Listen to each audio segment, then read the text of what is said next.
tie parasti ir tie visriebīgākie, jo viņu vēlēšanās ir darīt ļaunu. Nu, tas ir tas, ko mēs arī saucam par sātanu, par apsēstību. Tas ir līdzīgi kā datoram, kad dators pieslēdz strāvai, nav tur kaut kādi drošinātie pēkšņas pārspriedums tīklā, kas notiek. Dators var sadegt. Un tieši tas pats var notikt arī ar mums cilvēkiem, ja pie kaut kādām milzīgām pārslaucēm cilvēku sajūt, reāli arī sajūt prātā, ja ka šie pārslauce ir notikusi, viņi to nav izturējuši.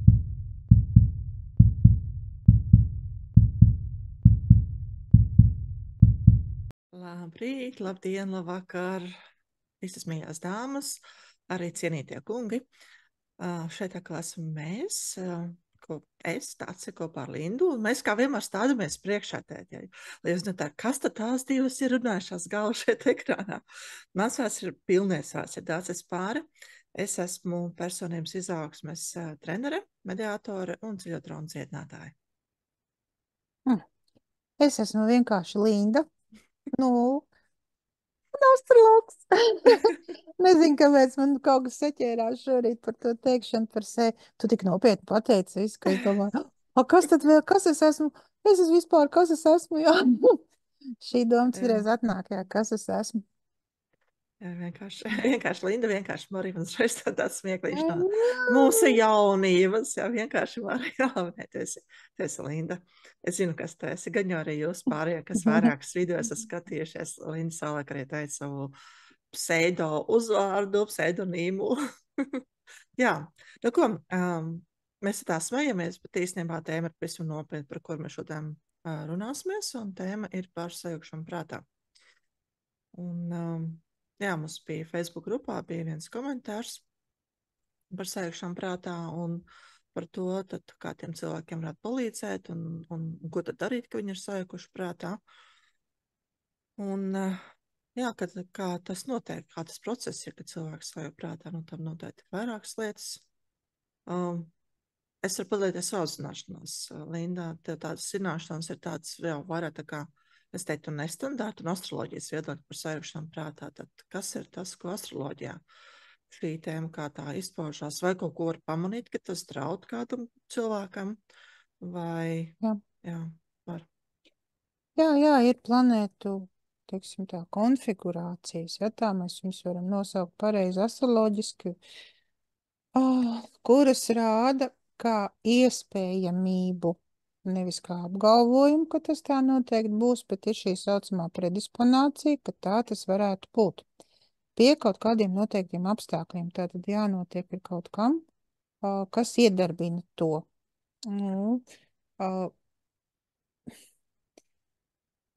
Zini, kā esmu lūkojusies, esmu skatījusies daudz reizes, cilvēkiem ir visādas, ne tikai šādas, ir arī uz absolūto balsu un ko tik nav, ja?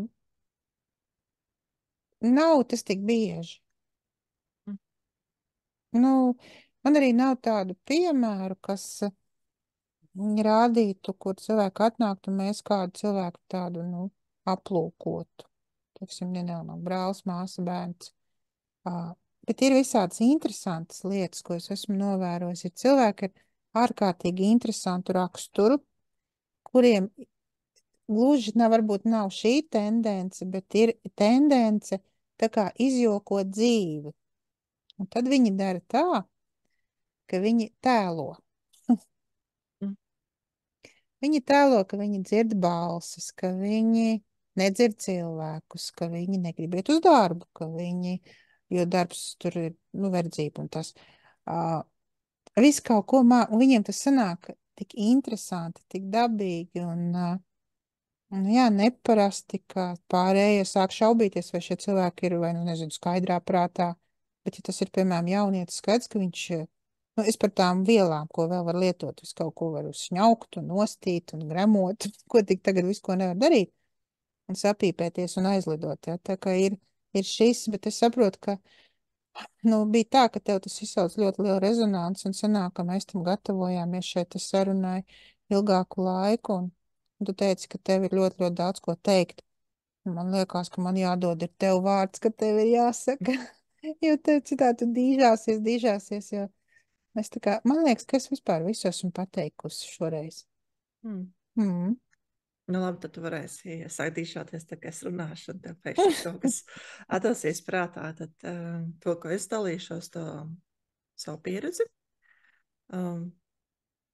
savās, nosacīt zināšanās, jo jautājums par sēkšanu prātā būtu jājautā nevis mums, ikdienas runātājiem, speciālistiem, kas varbūt to ir novērojuši, bet kas nav ārstniecības personas, būtu jājautā psihiatriem, reāliem mentālās veselības speciālistiem. Bet manā pieredzē ir diezgan tāda, novērojama dažādi. Un pirmais novērojums ir, ko es esmu redzējis, tas ir strādāt ar sistēmiskiem risinājumiem, kurus es bijusi blakus tiem cilvēkiem, kuri ir atnākuši ar pieprasījumiem, tos sistēmiskos risinājumus.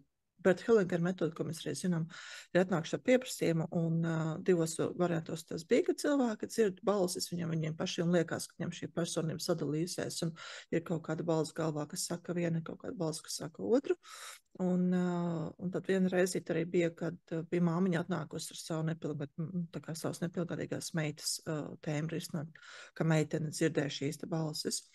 Un viņai ne tikai dzirdēja balsis, bet arī viņai likās, ka viņai aiz loka mašai armija, viņai bija milzīgas bailes par šo te, ko tā armija varētu izdarīt. Un kas visos šajos darbos izrādījās, tad ir sistēmā ir bijis kaut kas, teiksim, meitenes gadījumā bija, ka vecākiem ir konflikts situācija, vecākai māsai arī ir kaut kas ļoti smags piedzīvots, un tas mazais bērns. Tā kā bija tā, ka ģimenē tur gan finansiāli bija kaut kas ar biznesu, bija galīgi reizi aizgājis, un vecāka attiecības šķobījās, tā kā būt kopā, nebūt kopā.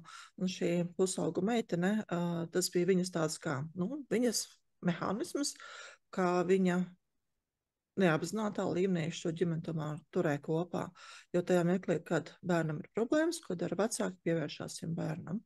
Ja, tad novērsās no tā, kas viņiem patiesībā bija, kur viņiem bija visu uzmanību vērsts, tas bija uz viņu biznesu, uz viņu darbiem un uz viņu personīgiem tā kā pāra attiecībām. Tātad bērnam problēma, kas notiek, vecāki paliek kopā, jo bērnam ir problēma. Tas bija viens variants. Tie divi citi varianti bija tā, ka ir ģimenē piemēram, bijusi vecmāmiņā vāciete un vectētiņš krievs, un tas ir kara laiks. Un tad tā kā šīs divas pretējās puses, un ir šis konflikts, ka valsts pret valsti, tauta pret tautu, bet pēkšņi šī tauta satiekās, divi tautas pārstāvi, un viņi nodibina attiecības, viņiem ir kopīgi bērni. Un tad šie bērni un arī mazbērni sevi nes šo informāciju par to, ka ir šis konflikts, tas bija tāds dzimtas konflikts, kurš nāk tā kā ir jau spoguļojās no tā, kas notiek tautu līmenī, un tādā veidā izpaudos jau kā šizofrēna, pēc tam, kā šie cilvēki bija devušies pie ārsta, un ārsts bija konstatējis savu šizofrēniju. Tad jādzer zāles un psihiatriskajā slimnīcā jārastējas, bet ar šiem sistēmiskiem risinājumiem tajā reizē, cik es zinu, tad šī tēma izbeidzās, un tas balsis pārstāja dzirdēt. Man pašai arī ir bijusi tāda pieredze savulaik, kur es pamodos naktī. Tas bija tā kā īsti pirms savas pirmās laulības šķiršanas. Vai pat jau biju izšķirusies. Nē, es biju izšķirusies, es biju viena palikusi, es dzīvoju viena pati savā lielajā mājā, un vienā naktī es pamodos ar milzīgām bailēm, man pēkšņi kaut kas bija atnācis, un bija pat tā, ka es biju ziemas diena, es atceros, ka es braucu uz Rīgu, man bija strādāja Rīgas centrā, tajā Rīgas Munas mājā, un mašīnu es parkoju aiz Dēls teātra, tad bija ar kājām jāiet gabalās, un es atceros, ka es pa ielu vienkārši burtiski skrēju, jo man bija fons, ka man aiz muguras kāds cenās pakaļ. Un tas nav tā, ka tas ir izdomās, tā tiešām tā var būt. Tas nav tā, ka es kaut ko pietālu, jo tā ir mana personīgā pieredze, ka tā var būt. Arī tajā reizē strādājot ar sistēmiskiem risinājumiem, tad šī tēma tika atrisināta, un arī atklāja, ka tur toreiz es speciālistēs, tad tur vecāmām kaut ko kara laikā kaut ko ir sastrādājusi. Iespējams, tā bija mans dvēseles spriedze, bet arī tad ir šī nobīde pa laika līnijām, tur, kur mēs atrodamies, un pēkšņi kaut kāda informācija nāk, un mēs to sākam izjušt tik dīvainā veidā. Toreiz pēc tā sistēmiskā risinājuma darba man šīs bailes pārgāja, un tādas man vairs nebija. Pirmajā mirklī bija jocīgi sēdēt ar muguru pret logu, tad arī, ka kaut kāds apdraudējums no muguras puses, bet pēc tam tā arī pat tās sajūtas pārgāja. tas nav izdomāts. Jā. Un es arī nebiju slēgusi prātā tajā mirklī, bet varēju domāt, nezinu, ko tad šie ir tie gadījumi, jā, kad varētu tā, nu, jautāt sev, nu, kur man tagad doties ar šādu problēmu, ar šādu simptomu. Nu, tas, ko mēs klasiski zinām, ir jāiet pie psihiatra. Risks ir tāds, ka aiziet pie psihiatra var būt, nu, kad piedāvāta ārstēšana ir psihiatrija, ka psihiatriem pa lielam citu risinājumu nav. Nu, iedod kaut kādas zāles, lai tu nomierinātos, un ja tu nenomierinies, tad tev joprojām ir šī te vajāšanas mānija, piemēram, ja, tad tev ir jādodās uz psihikliniku. Kāpēc man šī mānija pēkšņi piemecies, es nezinu, tad kas tās bija par enerģijām saslēgušās, kāpēc tieši tajā mirklē pēkšņi tā jutos, ja, ka naktī pamodos, pēkšņi es vairs nevaru gulēt gultā, man ir bail, man ir jāpiespiežās pie sienas, un visu laiku es sev, ka kāds aiz muguras stāv. Ja, tagad tā var būt. Tad vēl, nu, tas bija tad pirms es pati sāku jau kaut ko risināt, kaut kādas tēmas. Un tad ļoti sensitīva informācija. Tad tā nu gan ir trakā, ko tik no piedzīvojas, jā, bet, nu, redziet, dzīviem cilvēkiem tā man skatīties, ja, ka šī pieredze veidojās pamazām, un ar laiku, ja mēs varam dalīties šajā savā zināšanās un pateikt, hei, ja tā ir tava situācija, tad ir rīki, kā ir iespējams palīdzēt. Nu, mēs abas ar Lindu esam mācījušās sistēmiskus risinājumus, arī paši sev esmu tā kā strādājušas, bet tas nav tas, ar ko mēs tātad ikdienā praktizējam, tā kā šoreiz pie mums, ja jūs vēlaties ar sistēmiskiem risinājumiem strādāt, nevarēsiet atnākt, tad jums jāmeklē speciālisti. Par lēmu latviešu šāds speciālisti ir pietiekoši daudz, vienkārši atrodiet tos, kas jūs uzrunā un kur uzņemā šo tēmu risināt. Ar laiku, kad es sāku jau savu nodarbošanos, sāku palīdzēt cilvēkiem ar tiem rīkiem, ar kuriem es varu palīdzēt, tad viens no rīkiem, kuru es apgūvu, tas nosaukums ir ķermeņa kods un ķermeņa kodā. Esmu kaut kur jau īsti dalījusies, kad ar muskuļu testu palīdzību nosaka, nu, kas ir iemesls tavam simptomam. Un viena no sadaļām ir varmācīgās enerģijas, un apakšsadaļa ir gari. Un ka ir bezķermeņa gari un ir jaunie gari vēl pat sadalījums, jo kā bezķermeņa gari tās ir dvēseles, kas ir, nu, principā cilvēki ir nomiruši, dvēsele tāda no ķermeņa ir atdalījusies, bet nav aizgājis atpakaļ uz gaismu, vai kā mēs to nosauksim. Tad nav aizgājis atpakaļ pie šiem augstākiem spēkiem. Kaut kāda daļa, jo kaut kāda daļa visu laiku tur augšā palē, bet kaut kāda daļa šeit, kaut kāda iemesla daļa ir iestrēgusi. Kāpēc tā iestrēšana notikusi? Bieži tas ir tāpēc, ka ir bijis kaut kāda šokējuša situācija, varbūt tā ir bijis strauja nāve, piemēram, kara laikā, piemēram, avārijas laikā, ka šī dvēsele varbūt arī ir bijusi tā gaisma, kur viņa ir tikusi aicināta, bet viņa nav aizgājusi kaut kādiem iemesliem. Arī ir bijis tā, lai man te ir jāpaliek, te man ir mani bērni, es nevaru iet atpakaļ tur, kā es viņam palīdzēšu, man jāpaliek šeit, bet, nu, ķermeņa vairs nav vairs kur mitināties, ja. Un tad šie te bezķermeņa gara meklē kaut kādu iespēju gūt šo te ķermenisko kontaktu un ļoti bieži arī pildīt fiziskiem cilvēkiem, kuru mēs pārvietojamies pielām, kuru mēs šeit dzīvam savos fiziskos ķermeņos. Otrs variants ir ļaunie gari, un šie ļaunie gari ir tādi, kā arī dvēseles, kurām nav savu ķermeņa, bet tie ir tā kā kaut ko noziegušies šajā garu pasaulē, un ka viņiem vairs nav iespējams inkarnēties, iemiesoties. Un tie parasti ir tie visriebīgākie, jo viņu vēlēšanās ir darīt ļaunu. Nu, tas ir tas, ko mēs saucam par sātanu, par apsēstību, un ar ko nodarbojās dažādi reliģiskie novirzieni ar eksercionismu, tad, ka šie ļaunie gari tiek izdzīti. Tad ar bodīgodu, ar šo te muskuļu testa palīdzību var atrast iemeslus, kāpēc ir kaut kāda šāda apsēstība notikusi, vienalga, vai tas ir ļaunais gars, vai tas ir bezķermeņa gars. Šos iemeslus pirms atlaist, un pēc tam arī tā kā ar speciālu tā kā teicienu, jā, ka es radītāju vārdā pavēlu tev atstāt šo cilvēku un nekad viņu vairāk netraucēt. Un ar to man arī ir pieredze, un pat tāda, it kā vēl īpaši nekaitīga, bet tomēr jau pieredze, kur man ir nācies regulāri strādāt un kaut kādus tādus garus atlaist reizēm, tad, kad pie kaut kāda darba ķēramies, tad cilvēks vērsās pie manis pēc palīdzības ar kaut kādu konkrētu simptomu, un es vienkārši tad pēc šīs sistēmas ejot cauri un muskuļu testu meklēt, kas ir par iemeslu, tad iemesls var būt viss ietekmē, visu tā ideja tāda, viss ietekmē visu. Mēs meklējam iemeslu un parādās, kur ir ļaunais gars vai bezķermeņa gars ielīdz. Pats smieklīga situācija ir, kā man draudzene atnākusi pie manas ciemos, viņa saka, viņai sāp kreisās kājas papēdes. Mēs meklējam iemeslus, parādās, ir bezķermeņa gars, ir pat jāzina kaut kas vairāk, tas ir viņas nomirušais vecēstāvs, laikās, tas nav iespējams, bet nu labi. Un tā kā sakam šo te frāzi, atlaižam, Un kas notiek? Mana meita blakus mazāk vēl bija, nu, tas ir vairāk gadu atpakaļ. Viņa saka, man pēkšņi sāka papēdis kreisais sapnis, nu nemuldi, nu, ko tu stāsti pasāks. Nu, labi, pieslēdzos tev testē. Man parādās, ka šīs draudzenes vecais tās, tas gars ir ielīdz manās meitas kājā. Un tad viņai papēdis sāp. Labi, atlaižām no meitas. Un kas noteikti draudzenes saka, man atkal sāka sāpēt. Un mums bija tā, mēs vēl tādos savos pirmsākumos bijām, nu, ko mums tagad darīt? Nu, tas gars reku ir un projām neiet, ja? Lūgu taisiet vai vēl kaut kāds iet laukā, ja? Tā varbūt tā ir atkal tā ir mana pieredze. Un tā vēl cita veida pieredze, kā man draudzene viena, kur regulāri vadīja Bogaiņos ekskursijas. Praktiski katru reizi, kad viņa atgriezās mājās, viņa saka, viņa jūtās dīvaini jūtās, pieslēdzos, ir kaut kādi gari. Mēs šos garus laižam vaļā. Nereti gadījās tā, ka šie gari pielīp bērniem, un tad kā bērniem neslēdzas klāt, un tie gari jāsūt projām. Tad tā garu pasaule ir eksistējoša, un viņa var izpausties dažādi. Ir bijis tā, ka šie bērni dīvaini sāk runāt kaut kāds dīvainas tekstus, kaut kāds dīvainas vārdus, un likās, nu tā kā nav īsti savējais. Un tā bija tā, ka man pat draudzenes vīrs teica, ka viņš ir novērojis, ka jā, ka kaut kas nav kārtībā, ka vajag piezināt man, nu, ka bērni dīvaini ir sākuši uzvesties. Vai vienmēr, kad bērni vai pieaugušie uzvedās dīvaini, vai tie ir pieķērušies gari, es nezinu to. Nu, es nedomāju, ka tas tā vienmēr reizēm, bet ir kaut kāds cits iemesls, kāpēc cilvēkiem ir nu, šīs dīvainās sajūtas. Un arī tajā reizē, kad man bija šis pēkšņās bāzes, es nezinu, no kurienes viņas bija. Un tajā laikā šo bodīju, kad vēl nestrādāju, ķermeni, kad nestrādāju, es nezinu, kas bija manā gadījumā, tas par iemeslu. Bet tā var būt. Un vēl tā kā no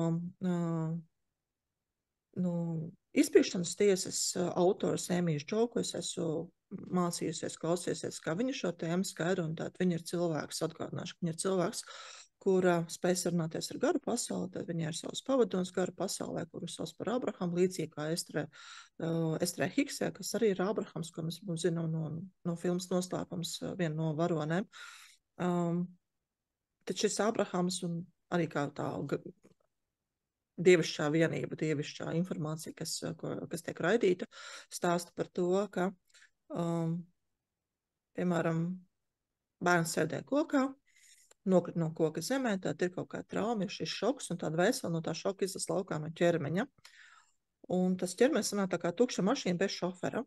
Un tajā mirklī garām iet cits gars, kuram nav ķermeņa. Saka, reku tukšs ķermenis mētājās, iekāpš iekšā un pārņem šo te otru ķermeni, un tad tas iepriekšējais tas gars, jā, tā kā, kas ir tajā ķermenī bijis, viņš izkāp laukā, un pēkšņi viņa mašīna ir aizņemta. Tas ir diezgan līdzīgi tiešām ar mūsu mašīnām, ar kurām mēs braucām, ja, kad ir kaut kāda šoka situācija, un tas šoferis ir no mašīnas izmest laukā, un reku iet un es kājām gājies, iekāp mašīnā un brauc tālāk. Ja? Līdzība ļoti, ļoti līdzīga. Arī tajā situācijā var būt tā, ka tas cilvēks pēkšņi sāk uzvesties savādāk, jo viņam ir kaut kādas tā ķermeņa atmiņas, tā cilvēka atmiņas, un viņām ir savas dvēseles atmiņas. Un tās izmaiņas var būt tādas, ka cilvēkam pēkšņi parādās citas intereses, cita gaume, citas alerģijas pat. Ja? Jo tad, ka šīs te jaunais, nu, tā daļa no tā cilvēka, kas mēs esam, cilvēciskās būtnes, mēs neesam tikai šīs te fiziskais ķermenis, mēs esam kaut kas vairāk, mums arī šī garīgā daļa. Tā garīgā daļa ir nomainījusies, un viss ķermenis ir tā kā, nu, viss tas cilvēciskais, viss, kas mēs esam kā cilvēks, tas ir mazliet kaut kāds savādāks. Nu, par to, ka tāda informācija mēs saņemam ka tā informācija var nākt no kaut kurienes, ir, piemēram, tie cilvēki, kuri ir saņēmuši transplantētos orgānus, tad ir notikusi orgānu transplantācija, viņos ir iešūts iekšā cita cilvēka orgāns, ka viņi arī kaut kādu informāciju pēkšņi sāk just, jo arī šie orgāni ir bijusi kaut kas, nu, tad kaut kāda inteliģence kaut kas ir. Un tā kā var pieslēgties tam citam energoinformatīviem laukam, tas ir līdzīgi kā datorā ielietu iekšā jaunu cieto disku, un tajā cietajā diskā būtu palikusi kaut kāda informācija. Atkal diezgan tā līdzība tāda ir. Nu, tas noteikti nav sajūgšanas prātā. Ja? Tad tas ir kaut kas, kam var pievērsties, ko var tā kā atmosties un saprast, ka es esmu kaut kas vairāk par šo fizisko ķermeni, un ka man ir šī dievišķā daļa vai šī garīgā substance, kuru ir grūti izmērīt, kaut gan esmu lasījusi, dzirdējis, neatceros vairs, ka ir tā entuziasti ir svēruši cilvēkus dzīvus esot un svēruši cilvēkus pēc nomiršanas, un ir bijusi atšķirība kaut kādos gramos, un tā kā ka tā mūsu dievišķā daļa, tā dvēsele pat svar kaut kādus gramus. Un kas ar šo veselu notiek, un kā viņi jūtās, un kādas izpaužās, nu, varbūt dažādi. Protams, pie sevišķos prātā mēs runājam arī par visādām traumējušām situācijām, par ļoti spēcīgām sirdsāpēm, kuras, kad mēs viņus piedzīvojam, tad liekas, ka mēs saiksim prātā. Un daži cilvēki tiešām arī sajūt prātā, ka tiešām ka tās sirdsāpes ir tik milzīgas un neizturamas, ka kaut kas tajā visā sistēmā nobrūk. Tas ir pārslodzes milzīgs. Tas ir līdzīgi kā datoram, kad dators pieslēdz strāvai, nav tur kaut kādi drošinātāji, pēkšņi pārspriedums tīklā, kas notiek, dators var sadegt. Un tieši tas pats var notikt arī ar mums cilvēkiem, ja pie kaut kādām milzīgām pārslodzēm cilvēki sajūt, reāli arī sajūt prātā, ja ka šī pārslodze ir notikusi, viņi to nav izturējuši. Un tad ir tā, mammas, kurām dēli karājot bojā, ka viņas sajūt prātā, ģimenē, kur ir krāpšanas kaut kādi gadījumi, kaut kādas smagas slimības, varbūt tuviniekiem, kur vienkārši neiztur, ka mēs mūsu kaut kāda daļa neiztur, vai tas ir prāts. Saka, jā, ka prāts sajūt prātā. Un kad tas sajūt prātā, jā, tad kaut kas nojūt tajā visā mūsu uztveres sistēmā. Vai tas ir atgriezenisks? Tas ir kaut kas tāds, ko es nemācēšu pateikt. Jā, tad, vai kaut ko var līdzēt? Droši vien, ka kaut ko var līdzēt, bet kāds rezultāts mēs iegūsim, to mēs arī nezinām. Bet ja mirklī, ka kaut kas tik smags notiek, ka kāds mūsu tuvinieks sajūt prātā, ja mēs paši sajūtam prātā, tad mums pa lielam laikam ir vienalga. Bet ja kāds mūsu tuvinieks sajūt prātā, tad viena lieta, kas vienmēr mums ir būtiska, kā mēs paši ar šo situāciju jūtamies, kā mums to spējam pieņemt, jo lai citā smaga nebūtu, tā tomēr ir tikai vienīgi pieredze beigās. Un ļoti iespējams, ka mēs kā dvēseles visi šai pieredzē ejam cauri no viens vai no otras puses, vai mēs esam tie, kas sajūt prātā, vai mūsu tuvinieks sajūt prātā, vai kāds, ne ļoti tūs tuvinieks, pat totālis, bet kaut kur mums tas kontakts ir ar tiem cilvēkiem, jā, kas kaut ko tādu piedzīvo, un kā mēs to reaģējam, cik mēs mīloši spējam izturēties pret tiem, pret tiem cilvēkiem, kuriem ir, prātam, kaut kāda nobīde notikusi, un būt blakus esoši, un paši spēj to izturēt. Nopietna tēma. Jā. Zini, es varu pastāstīt savu pieredzi. Viņa gan nav tāda, ka man kāda cītos pakaļ, bet man ir visu laiku viena un tāda pati pieredze ar automašīnām. Viņa nemitīgi atkārtojas, un viņa manā dzīvē varbūt agrāk nebija ievērojusi to, bet tagad būs kāda, 10 gadi visu laiku notiek. Un bija arī tā vakar un aizvakar. Brauc ar mašīnu vietās, kur nav neviena, kur nevar nogriezties. Nav nekāda sānceļa, nekā nav. Tu tos vietas sen zini, un tu sevišķi uz šoseis tas notiek. Visbiežāk tas notiek uz šoseis. Vai, teiksim, tu brauc, ir māju rinda, un viņai būs kaut kur iebraucamais ceļš, bet tajā brīdī tas notiek, ka tā iebraucamā ceļa nav. Tas man kā šoferim, es paskatos no aizmugures skatu spoguli un redzu, man aizmugurē tuvu ir mašīna, vienalga kāda. Un momentā es pastos vēlreiz, un šīs mašīnas nav. Un viss tāds lielākais piedzīvums man ir bijis reizē, kad uz... kas tā ir pa šoseju. Principā tātad starp ķegumu un starp lielvārdu tajā posmā skatos jau tur braucot. Tas ir vislielākais mans piedzīvojums. Parasti man aizmugurē šis notikums notiek, tad bija arī priekšā. Skatos ceļa malā stāv žigulītis. Un onkulītis kaut ko, kūp motors. Un onkulītis attaisījis ir vāku, kaut ko tur sliekšņājās, kaut ko darbojās, kaut ko tur kanniņa, kaut kāda zaļa vēl, kaut ko dzēš, tā es nesaprotu ritīgi. Es pie sevis domāju, es esmu sieviete, ko es vīrietim tur stāšos prasīt vai palīdzēt vai ko. Bet man kaut kā pabraucot garām, tā sajūta ir, ka tomēr varbūt, ka vajag piebraukt, un tā īsti neviens līdz pretī nekur nebrauc. Un es tā kā sāku piebremzēt un paskatos atpakaļ spoguli, un neviena nav. Tad gan es vienkārši griezos apkārt uz ceļa, braucu līdz atpakaļ, jo bija tur zīmīgi, vēl bija ābeli blakus, un ābelē bija āboli, un nostājus ir ābele, ir vieta, tā kā iebraukts kaut kas, no kurienes aizbrauc, bet nekā nav, un zemē lupatiņa. Nezinu, kas tas tāds Augšas bija. tirpes ir pa kauliem, jā, tā kā mēs Nu, to jā, nezinām, un tāpēc ir bail no tā. Tu nevari vairs, tu tā kā brauc atpakaļ un darīt to, kas tev ir jādara. Bet tu nevari vispār sakoncentrēties tam, jo tev visu laiku galvā ir šī doma, kā tas ir iespējams. Nu, un tā bija arī vakardien braucot uz pilsētu. Un arī šodien, kad māju masīvā, kur, nu, ir viena aiz otras rindā mājas, kur būs iela, un pie gājēju pārējais, tu tā kā piebremzējot cilvēks iet pāri, un pasties aizmugurē mašīna ir pazudus, un viņi nevarēja nogriezties ne pa labi, ne pa kreisi. Mm. Es domāju, tas ir tāds, nu, tas notiek man regulāri, bet uz šoseis tas notiek visbiežāk, visbiežāk. Tad tu nonāc, kā es to saprotu, ka tu nonāc uz kaut kādas vienas laika līnijas, citā laikā. Tajā brīdī, tajā vietā, kur šis cilvēks arī tajā laikā ir bijis. Nu, tas tā kā par Bermudu trīsstūri stāsts, jā. Mm. Kur līdz šai dienai brīnumi notiek, kur nesen, starp citu, visam nesen lasīju rakstu, un atkal, kur kaut kādā piekrastē ir iznācis krastā kuģis, un aizbraukuši ir krasta apsardzi viņu, nu, tā kā apcietināt, un kuģis visus kuģi, jebkas liecina par to, ka pēdējās darbības notikušas 47. gada kaut kādā 3. maijā. Mm. Un, un kuģis ienāk krastā, un cilvēki vienkārši masveidā apmirst. Nu, viņi tur viss ir, viss apkalpa, viņi visi vienkārši momentā nomirst reizē uz kuģi. Nu, saprotams, ja viņi ienāk šajā pēc kaut kādiem gadiem, kur viņiem jau varbūt vajadzēja būt jau kādu gabaliņu jau mirušiem, jau apmēram tā, jā. Ja tur jau viņi bija pieauguši cilvēki, jā, un šeit ir 2024. gads, jā, tā kā šādi brīnumi. Un kad ieraug kaut ko tādu, kā tur nesajūt prātā. Nu, kā šiem cilvēkiem, ja, kas ir klātesoši tādā brīdī, ja, kad tālāk pētnieciskais darbs, iedomājas, kā tur iesaistās, kādas cilvēku grupas tur iesaistās un kādi orgāni, ja, vēl pildīt šādu uzdevumu, ja, jo tas jau nav nekāds scenārijs uztaisīts. O, mēs Mm. uztaisījām multeni un palaidām, ja, 4D, ja. Nu, tā nav, tāpēc tas ir mans, tas, ko es piedzīvoju regulāri, un arī var domāt, ka tas ir kaut kas manā galvā, kas to rāda tādas bildītas, bet es uzskatu, ka tās ir šīs te laika līnijas, jā, uz kurām es nonāku ar.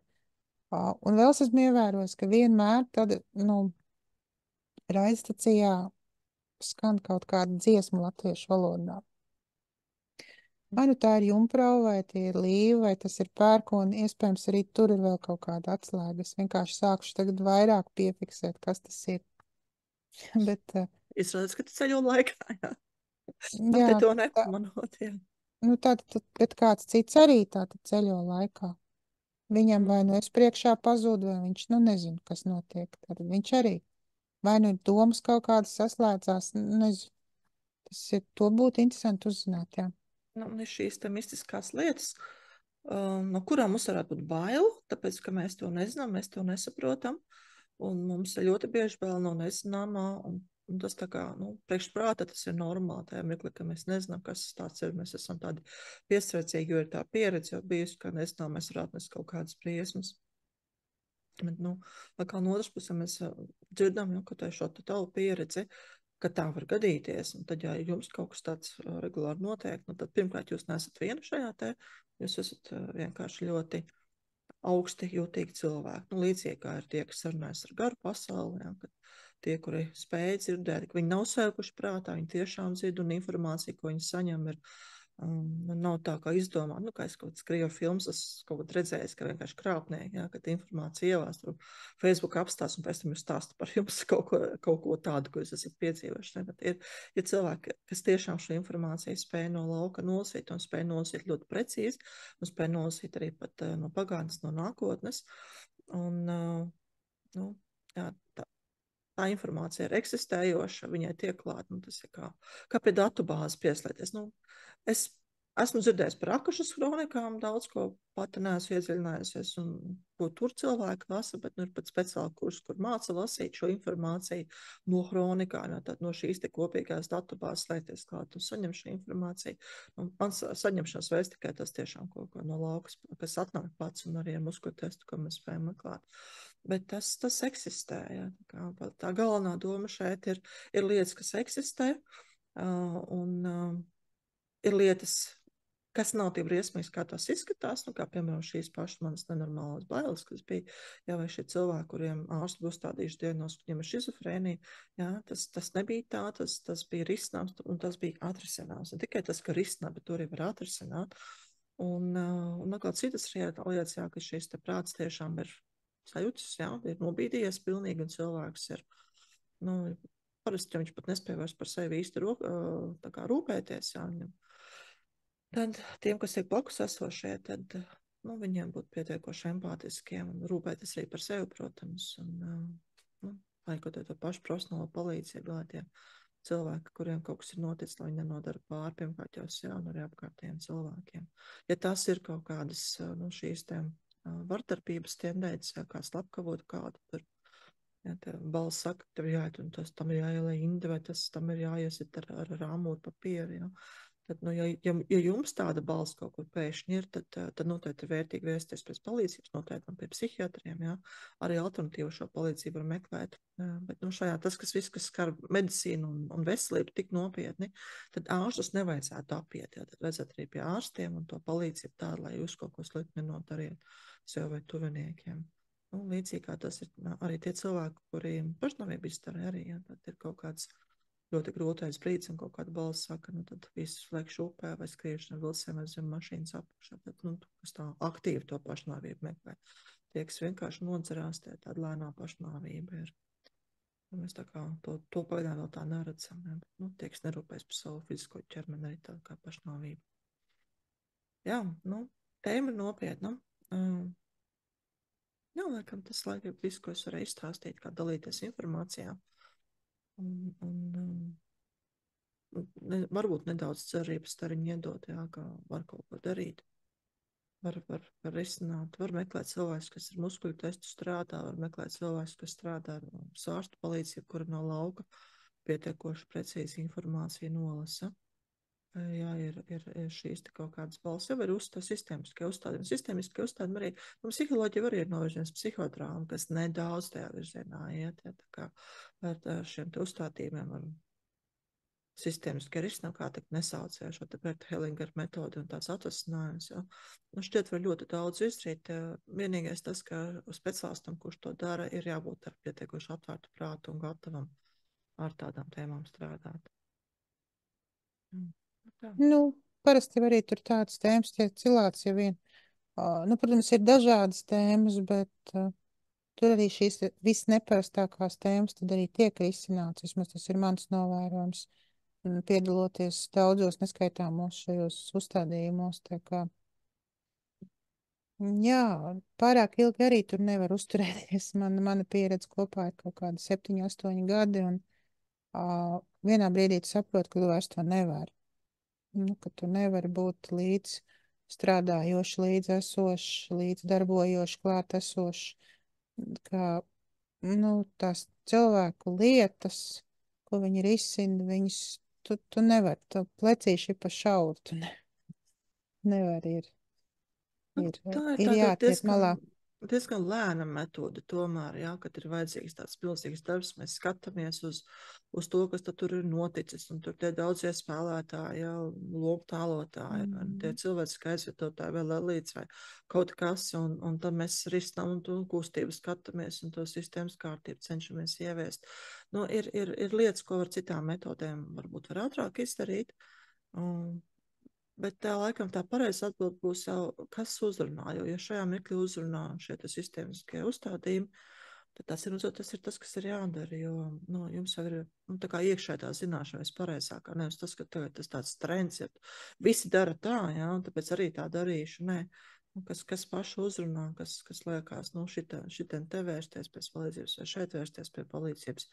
Nu, vai es iešu uz meklēšu kādu sistēmisko risinājumu speciālistu, vai es iešu pie ārsta, vai es iešu meklēšu kādu, kas ar muskuļu testu strādā, ķermeņa kodā atbildes lasa, vai es iešu kādu akušas kroniku lasītāju. Nu, tā kā pašiem jau tā kā jāsaprot, ja, kas ir tas, ko es vēlties darīt, kura tad būs tā, nu, kas uzrunā, ja, kur tu atbildes saņemt, jo reizēm arī atbildes nesaņemšana ir daļa no mūsu cilvēku dzīves pieredzes, no mūsu ceļa, no mūsu tā ceļojuma cauri dzīvē, un nu, tas arī reizēm iedod to pozitīvo lietu, kā tu nesaņēmi atbildes no cita, tad iemācies uzzināt atbildes pats.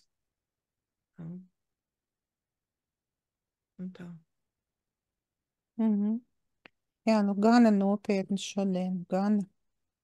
Ir arī, mēs ierakstam šo ierakstu vakarā, un šodien, kad mēs viņu ierakstam, mēnesis ir Skorpiona zīmē, un Mars ir tāds aktīvs, un attiecībā pret visādām atkal dabas konfigurācijām, bet tas tā mēnesis būtību Skorpiona zīmē, viņi vienmēr vienreiz mēnesī atnes šo te dziļo pārdomu brīžus, un mēs kā reiz tad arī izcelājām šo tēmu, tad, kad, nu, salīdzinoši visai cilvēcei tas ir svarīgi un dziļās lietas. Tā kā mēs pareizā laikā visu daram, mēs te. Rītdien būs jau cita diena, jauna diena, un ieraksts publicēsies pusnaktī. Un tie, kas naktsputni sāks jau skatīties, bet uz viņiem vēl ļoti spēcīgi strādās, protams. Tiem jau, kam jauna diena būs, tiem jau mazliet, teiksim tā, atlaidīs. Ja šī tēma jums vispār bija svarīga, jo varbūt, ka šī ir tēma, kuras jūs vispār nekā neuzrunā un vispār nekā nesaist. Jāsaprot, tagad neviens tas, ka tagad mums ir tāds, mēs interesantā laikā dzīvojam, mums sāk parādīties cilvēkiem. Tā kā, pirmkārt, jau šī interese par šādām lietām tā kā diezgan spēcīga arī ir, jā, pat visu tādu mistisko, kā kaut ko jaunu iepazīt. Un arī cilvēkiem tā kā sāk atklāties dažādas spējas, un pēkšņi cilvēkiem parādās gaišu zināšana, gaišu redzēšana, gaišu dzirdēšana. Un ja tas notiek, tas nenozīmē, ka cilvēki ir sākuši prātā. Tas nozīmē tikai, ka šīs spējas sāk pēkšņi tā kā parādīties, jā, un izturēties ar cieņu pret to, jā, piemēram, jums piesakās savs garīgais paudums, kurš skaļā balsī jums stāsta, kā tagad ir, jā. Tad tas nenozīmē, ka jūs esat sākuši prātā. Tikai nozīmē to, ka jūs esat kļuvuši jutīgāki. Un kas zina, kāpēc jums tas ir jāzina tagad šobrīd, jā? Es zinu, kā mana pieredze ir tāda ar to, ko es jūtu un redzu, ka jābūt ļoti uzmanīgam. Tu visu kaut ko vari redzēt, bet mēle tavs ienaidnieks. Un, nu, redzi viens pats klusiņām, viss, Un ko tur labāk, biežāk labāk ir nedalīties. Tās varētu būt tās tavas bailes no pagātnes, kur tiešām tā arī bija, jo tajā mirklī, vismaz vēl pāris gadus atpakaļ, ja kāds cilvēks dalījās par šīm īpašajām spējām, tad bija diezgan liela iespēja, ka brauks uz slimnīcu ar 8 logiem. Kaut gan mēs arī zinām, Latvijā taču ir bijuši dziednieki, piemēram, Zilā kalna Marta, par kur arī visādi nostāst par to, kā viņi ir zinājusi, kur tur tas, kas ir atbrauc, kas ir veduši šo ziedojumu un izdomājuši, ka tas būs par daudz nastājuši kaut kur Graumalā, un ka viņi to vienkārši zina. Jā, tad viņa šīs spējas bija ieraudzīt to, kas ir notis tā kā citā vietā telpā, nedaudz citā laikā, kā ka šie cilvēki atros, ka tu informāciju nolasa kaut kādā veidā. Viņa nebija psihienē, viņa neārstējās tur. Tomēr arī kaut kā respektēja arī tie, kas bija pie varas tajā laikā. Jā. Pārdomu vērta tēma. Mēs, kā vienmēr, priecāsimies par jūsu komentāriem, par jūsu pieredzi. Un iespējams, ka jūs dalīsieties komentāros savā pieredzē. Un, protams, to esat arī gan YouTube pie šī video, gan arī mūsu Facebook grupā, tā kā drusciņas latākā telpā. Tā, kad jūs dalīsieties savā pieredzē, tad iespējams, ka kāds cits izlasīs un sapratīs, ka mēs neesam vieni. Jā, šie cilvēki ar tādu interesantu pieredzi, ar kaut kādiem tādiem novērojumiem, kur mēs dzīvojam, kas mēs patiesībā esam. Būs jā, vieglāk, jā. Un varbūt radīsies vēl kādas 2 beibas, kuras arī uztaisīs podkāstu un runāsies par saviem redzējumiem. Iedomājies, mēs varbūt ierosinām šobrīd kaut ko tādu. Jā. Kas zina? Varbūt ir pienācis laiks iznākt laukā no skapja. Kā daudzi cilvēki nāk laukā no skapja un stāsta par sevi un savu to patieso būtību pauž, lai vai citiem patīk, nepatīk, jā, bet viņi parāda, ka es esmu tāda, es pārstāju melot un izlikties, es esmu tāda, es esmu to piedzīvos, tas ir tas, ko es tagad jūtu, tas ir tas, ko es regulāri redzu, dzirdu, saklausu, jā. Un tas nav Nu, kamēr tas nav vardarbīgi pret sevi vai pret citiem, tad cik tas ir kaitīgi. Nu, šī informācija, kas nāk, varbūt ir kaitīga tad, ja tie ir meli, kas mums tiek iedoti. Bet, ja tie nav meli, un kā lai pārliecinās, ka tie nav meli, tad dzirdam kaut kāds balss kaut ko saka, ej pa labi, ej pa labi, ej pa labi, ej pa labi, un viņš tu teici, ej pa labi, un tu tur nē, tā priekšā bums tur labi uzgāžās uz galvas, jā. Sniega blāķis no jumta nokrīt, viņš neaizgāja pa labi, tad tā balss sauca. Tad kas bija tā balss, kas sauca? Vai arī tā balss sauca, un tu paklausīji, un tad tas sniega blāķis neuzgāzās uz galvas. Tā pieredze arī ir dzirdēta. Šo mēs varam arī atkal attīstīt par pieredzēm, par visādiem notikumiem, dažādiem brīnumainiem, par šo te ej pa labi, ne ej pa labi. Kas zina, kā mēs atkal, kas ienāks kādu citu dienu prātā. Jā, neko. Bet šodien mēs sakam, Atā, līdz nākošajai reizei.